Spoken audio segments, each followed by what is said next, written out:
ایک بزرگ نے اپنے بیٹے سے، بیٹا کیا تم جانتے ہو جنت مفت میں ملتی ہے اور جہنم خریدی جاتی ہے؟ بیٹا: وہ کیسے ابا جان؟ باپ: دوزخ پیسوں سے خریدی جاتی ہے، جو جوا کھیلتا ہے وہ مال خرچ کرتا ہے۔ شراب بھی پیسوں سے خریدی جاتی ہے، سگریٹ بھی پیسوں سے ہی ملتی ہے۔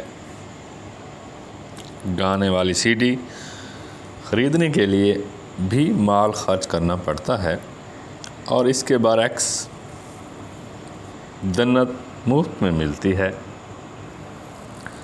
میرے بچے، جو نماز پڑھتا ہے مفت پڑھتا ہے، روزہ بھی مفت میں رکھا جاتا ہے، اور اسی طرح استغفار کرنے اور نگاہ نیچی رکھنے اور اللہ سے ڈرنے اور اچھا اخلاق اختیار کرنے پر کوئی خرچ نہیں آتا۔